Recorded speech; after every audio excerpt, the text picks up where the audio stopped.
seja bem-vindo ao podcast MG Familiar. Um podcast sobre temas pertinentes que nos fazem refletir e frequentemente com implicações para a prática clínica. E damos as boas-vindas ao nosso anfitrião, professor Carlos Martins.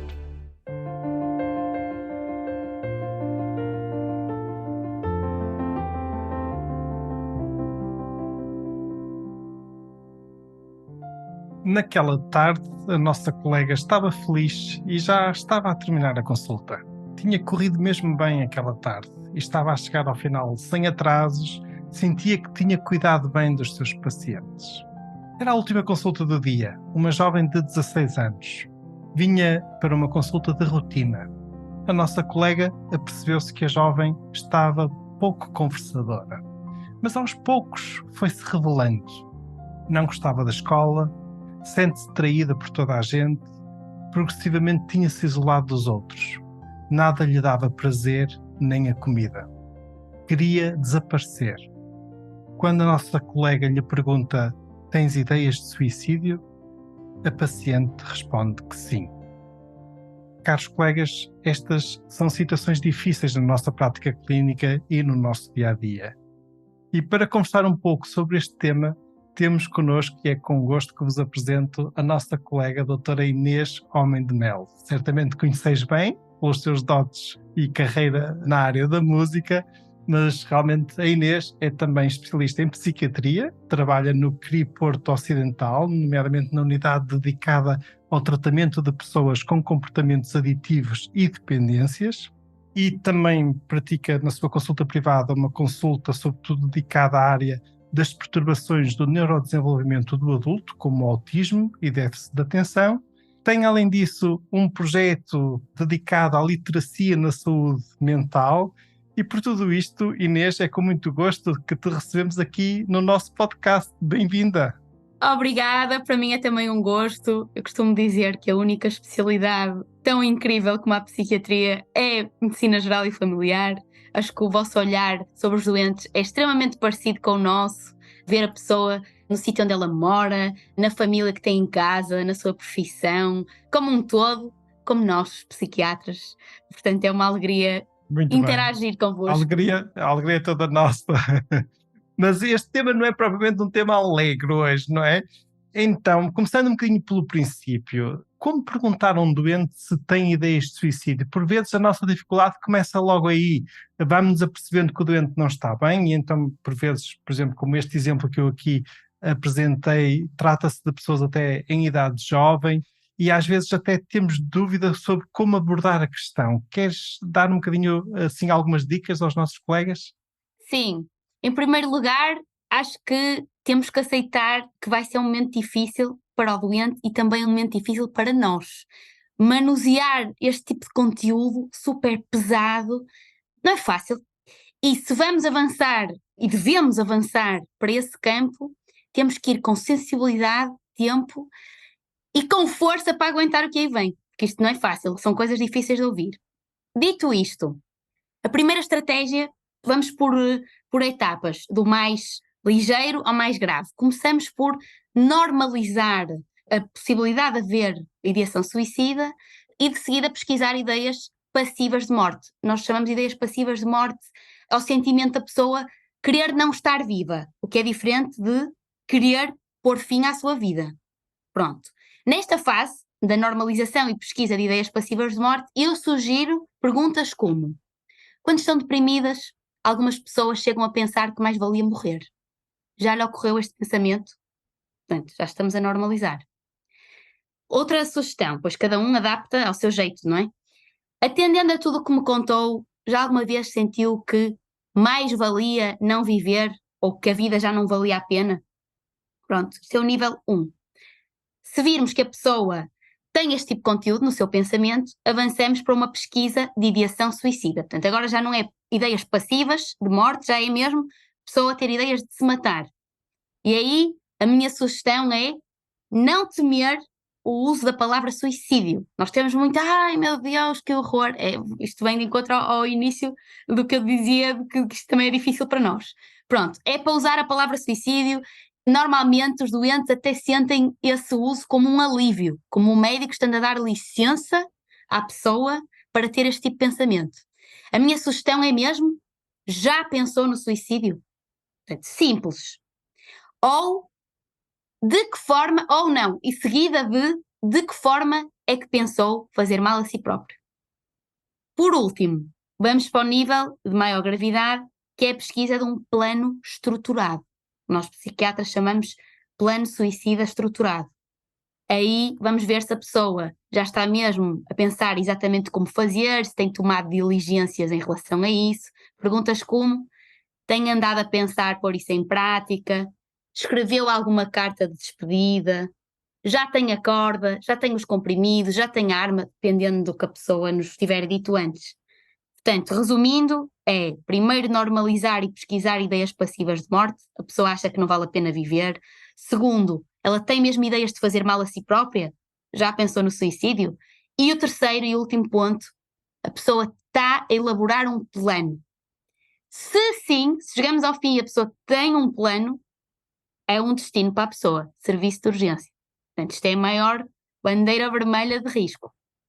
Estes exemplos que acabas de partilhar connosco são importantíssimos. Eu acho que tem aqui frases e perguntas que são realmente chave neste tipo de diálogo. Eu acho que, por vezes, a própria insegurança do médico em abordar esta questão, muitas vezes no pensamento do médico está: ok, eu vou falar sobre isto. E se o doente me responde que sim, e quase que o próprio médico entra em pânico sobre a possível resposta que vai receber. Eu encontrei um estudo qualitativo publicado no BMJ Open com médicos de família do Reino Unido sobre a sua experiência desses médicos de família com a abordagem do risco de suicídio em jovens. E precisamente um dos testemunhos que vem apresentado nesse estudo qualitativo levanta estas questões, que é a dúvida do médico de família ou dos médicos de família: quais dos doentes devemos referenciar para uma avaliação mais aprofundada? Ou então, quais é que devemos enviar para uma equipa de crise, para o tal serviço de urgência? Ou, por outro lado, quais os doentes em que é seguro mantermos sob a nossa vigilância, do médico de família, mas com que frequência deverá ser essa vigilância? Tudo isto são dúvidas apresentadas neste estudo qualitativo. E é curioso porque, no fundo, ao, digamos, apresentar esta escala que tu nos apresentas de diferentes níveis de perguntas, de certa forma estás a responder a esta problemática e a esta dúvida que os colegas têm. Isso, há uma busca muito grande na literatura, tanto da vossa parte como da parte dos psiquiatras, por termos quase um algoritmo de risco. Quem é que está mais em risco, quem é que tem que ir já para a consulta de crise, e isso sempre foi muito difícil. É um algoritmo que se demonstrou sempre muito ineficaz, porque o gesto suicidário desafia um bocadinho as probabilidades. Apesar de tudo, existe um algoritmo, o mais conhecido é o SAD Persons. Aliás, este algoritmo foi desenvolvido mesmo para a MGF, mas nunca descurem o vosso gut feeling. Portanto, se vocês sentirem que é uma pessoa que não pontua nada no SAD Persons, mas há qualquer coisa que vos está a deixar inquietos, vocês que têm acesso muitas vezes a muito mais informação contextual e familiar do que nós, se ficarem inquietos, não liguem ao algoritmo. Ajam da forma mais protetora para o doente possível. Dito isto, eu posso enumerar o que é que está no algoritmo do SAD Persons, quais são os fatores de risco mais associados ao gesto suicidário. O primeiro é o sexo masculino, S de sexo. O A de age, de idade, portanto os extremos etários, a malta muito nova, adolescentes, que têm o lobo pré-frontal pouco desenvolvido, são muito impulsivos. E depois os mais velhos, em Portugal concretamente, há um grande problema do suicídio na terceira idade. Depois o D de depressão, é a patologia mais vezes associada ao suicídio, mas onde além de depressão pode ser outra patologia psiquiátrica. Depois o P de Psychiatric History, no sentido de tentativas prévias, isto é também muito importante, alguém que já fez. Não é preciso ser tentativas de suicídio, podem ser comportamentos autolesivos, aqueles cortes dos adolescentes, tomar muita medicação, uma ingestão medicamentosa voluntária, alguém que já fez mal a si próprio no passado, grande fator de risco de suicídio consumado. Aliás, no ano seguinte a um destes gestos, aumenta a probabilidade em 60 a 100 vezes. Portanto, não é nada desprezível. Depois temos de excessive drug use. Pessoas que abusem de álcool e de drogas estão muito mais em risco porque as substâncias desinibem, é como os adolescentes, desinibem o lobo pré-frontal, portanto as pessoas ficam mais impulsivas. R de rational thinking loss, é o mesmo que dizer estar psicótico. Atenção, não é só surtos psicóticos associados à esquizofrenia, também a depressão psicótica. A pessoa está convencida que tem uma doença, que aquilo não tem cura nenhuma, que está na penúria, que os filhos vão morrer, imenso risco suicidário. S de social support, uma pessoa sozinha, vocês aí conhecem o contexto melhor, uma pessoa sozinha, sem filhos, sem propósito, não frequenta, sei lá, a associação, a igreja, não tem suporte social. O de organized plan, já falámos aqui. N de no spouse, muito importante, o ter um cônjuge protege imenso. E por último, S de sickness, doença crónica, dor crónica, cancro, artrite reumatoide, essas doenças em que a pessoa sabe que não se vai livrar delas tão cedo, também são um grande fator de risco. Portanto, já temos aqui SAD persons, a sigla mágica. Muito interessante, e nós vamos partilhar juntamente com este episódio esta escala, é a 7-person scale, e de acordo com esta escala depois há um score, e de 0 a 2 no fundo o paciente pode, digamos, ter alta e manter a vigilância nos cuidados primários, por exemplo com o médico de família. Depois de 3 a 6 desse score deverá ter seguimento em consulta, de 7 a 10 será para referenciar realmente ao hospital. Uma das questões também que se coloca aqui, Inês, é a acessibilidade, que por vezes não é fácil, mesmo uma urgência de psiquiatria em certas regiões do país não é muito fácil essa acessibilidade. Queres comentar esse aspecto, digamos, desse ponto de vista? A acessibilidade é um dos meus cavalos de batalha a respeito da saúde mental em Portugal. Acho que é muito difícil, é muito desigual, dependendo se a pessoa vive no interior do país ou no litoral, se é criança ou adulto, sendo que para as crianças é ainda mais difícil. Ainda assim, o serviço de urgência é aquela porta que nunca está fechada. Pronto. Em último recurso, a urgência nunca nos falha. E realmente, durante a pandemia, por exemplo, a urgência passou a ser a nova consulta externa. As pessoas, como não conseguiam aceder à consulta de psiquiatria, os próprios médicos de família também se aperceberam dessa demora, portanto, em último recurso, se queremos mesmo proteger a pessoa, vamos ter que a mandar para o serviço de urgência, porque essa porta está sempre aberta. E essa é outra dúvida que por vezes temos na prática clínica, que é, percebemos que o doente tem alguma ideação, até pode não ter ainda um plano estruturado na sua mente, mas sabemos que a consulta por vezes da psiquiatria vai demorar muito tempo. Enviamos à urgência, não enviamos, e depois ainda temos outra questão, é que por vezes realmente a pessoa não está numa situação de urgência e às vezes nem aceita ir à urgência, digamos, e nem às vezes a família compreende essa necessidade. São tudo dificuldades práticas neste tipo de situações. Muito grandes, mas eu diria que a urgência, o ponto em que ultrapassa a vossa mão, é quando é mesmo uma situação de perigosidade iminente. Pronto. Se a pessoa não tem um plano suicida estruturado, configura um episódio depressivo com ideias de morte. E isso acaba por ser comum. Portanto, nesse caso, se não há perigosidade... Infelizmente, são a maioria das situações. É incrível, se nós perguntarmos aos deprimidos por sistema, se tivermos esse tomates para isso, porque eu já disse no início, é difícil, isto é uma coisa que vai com treino, nós aguentarmos isto não é fácil, mas se pesquisarmos por rotina, é raro a pessoa que tenha um quadro depressivo importante que não tenha pensado em morrer, é raro, as pessoas passam-lhes isso pela cabeça, agora daí até começar a magicar um plano, isso vai uma grande distância, e são esses os do plano estruturado que têm mesmo que ir à urgência.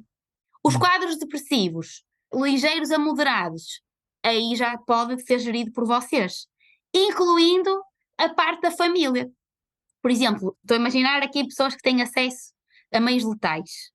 Vocês podem recorrer à família para assegurar a segurança da pessoa. Já fiz isso, tirar pessoas que tinham um porte de arma, por exemplo. velhinhos que Até tinham. tantas vezes esquecido, não é? Isso é um fator, por acaso não está na sigla, mas no nosso país as taxas de suicídio mais altas onde é que estão? Polícias e outros portadores de arma e profissionais de saúde, que temos armas farmacológicas ao nosso dispor.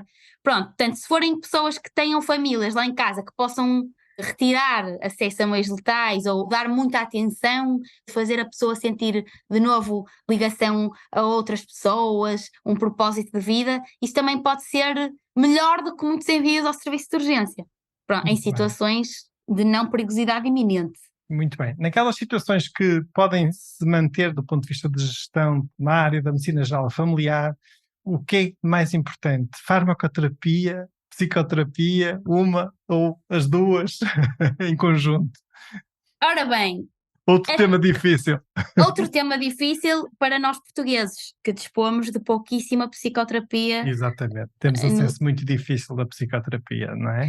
Muito difícil, muito difícil. Eu quando leio guidelines de outros países penso, meu Deus, isto não se Claro. aplica Então, remotamente. psicoterapia cognitiva comportamental, para a qual existe tanta evidência científica em tantas áreas da saúde mental, e nós aqui temos um acesso tão difícil a esse tipo de psicoterapia, não é?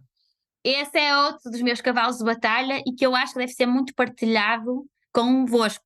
Ou seja, a luta pela psicoterapia é mais dos cuidados de saúde primários Claro que sim. do que da psiquiatria, pelo que vou dizer agora, que é a psicoterapia tem muito terreno até à depressão moderada. A partir da depressão moderada para a frente, é ao contrário, é o terreno da medicação. Portanto, quadros de depressão ligeira, depressão major, mas com poucos sintomas, já é major, mas é ligeira, ou depressão minor, by the book, é para a psicoterapia. By the book. O que é que nós fazemos quando não temos acesso a isso e queremos ajudar o doente de alguma forma? Temos tendência para medicar. O que é que eu acho que nós devíamos fazer? Ver se a pessoa pode fazer psicoterapia por si, porque às vezes as pessoas não sabem, nem sabem o que é psicoterapia, até têm possibilidade de por moto próprio recorrer a isso, estão no seu direito. Sim, sim. Até Há através de associações, livros de autoajuda, psicoterapia online para alguns pacientes que já têm um certo domínio, às vezes, de língua inglesa e certo nível cultural. Realmente são recursos que às vezes a própria pessoa pode ir começando a desenvolver por si própria. pode procurar em algumas associações, dependendo da zona do país, há algumas associações que têm psicoterapia a preços muito baixos, associações de doentes, algumas doenças crónicas, temáticas, associação dos invisuais, tem os psicólogos próprios. Pronto, há algumas formas de contornar quando as pessoas não têm dinheiro. Mas eu acho que é o nosso dever, se a intervenção mais indicada é a psicoterapia, eu acho que nós temos o dever de informar a pessoa. Se ela depois Claro não que sim, puder, claro que sim. pronto. A partir da depressão moderada, quando chegamos ali à depressão moderada, o indicado é partilhado, ou seja, psicoterapia mais psicofarmacologia. Ok. Na depressão grave é farmacoterapia e quando a pessoa já está um bocadinho melhor, então começar com a psicoterapia. Ok. Agora aqui uma questão também muito comum e uma dúvida que surge com muita frequência na prática clínica. Nós sabemos que por vezes alguns antidepressivos têm um efeito um bocadinho desinibidor e de risco de, no doente que está com ideação suicida, no fundo até desinibir o doente e ele passar à prática. E isso às vezes leva a que haja receio de iniciar a farmacoterapia. Que conselhos práticos é que podes dar neste campo em relação a esta questão? Havendo família lá em casa, pode ser fazer um contrato com a pessoa, com a família, vai estar toda a gente atenta nos primeiros dias, se te sentires mal avisa a tua mãe ou o marido, fazer um contacto precoce ao doente, ao fim de uma semana, 2 semanas, se isso for possível. E outra técnica que nós usamos muitas vezes quando temos esse receio, num doente em particular, é introduzir uma benzodiazepina durante os primeiros 15 dias. Mas com uma perspectiva de retirada, ou seja, é mesmo só para o início do tratamento com antidepressivo e depois tirar a benzodiazepina. Depressões com muita angústia, muito ansiosas, eu normalmente ponho, porque a pessoa sente-se logo muito melhor. Mais serena, não é? E com um prazo de fim ou uma caixinha pequenina, quando acabar, acabou. Ok. E em relação à escolha do fármaco antidepressivo, digamos, há evidência de que alguns sejam preferíveis em situações de risco de suicídio em relação a outros, ou nem por isso? Não, isso não há. A escolha dos antidepressivos, e depois é todo um mundo. Mas é mais, de um ponto de vista de uma medicina personalizada, escolhemos às vezes mais conforme os efeitos laterais, que de todo queremos evitar no doente, do que propriamente na eficácia. Os antidepressivos são muito parecidos a nível de eficácia. É mais depois, esta pessoa precisa de ganhar peso, esta pessoa precisa de dormir, esta pessoa tem história de epilepsia, não pode tomar, por exemplo, o bupropion, esta pessoa, para além de depressão, tem sintomas de perturbação obsessiva-compulsiva, tem déficit de energia vital, ou tem muita ansiedade, está muito enérgica. E julgamos um bocadinho com os próprios efeitos laterais do medicamento. É uma pessoa que além disso, tem ejaculação precoce. É sim, acho que é das coisas mais complexas, mas das competências que nos sabem melhor quando a temos, que é tipo, vou escolher. Da arte médica, não é?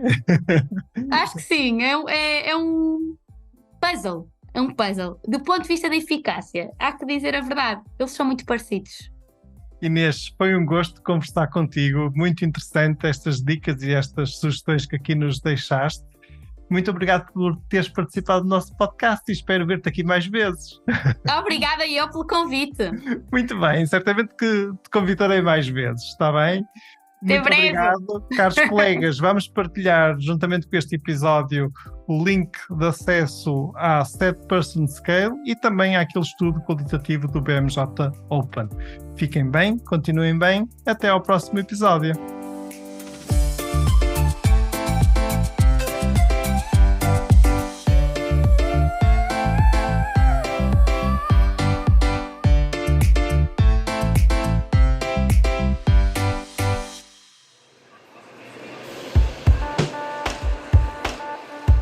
Terminamos assim esta edição do podcast MG Familiar.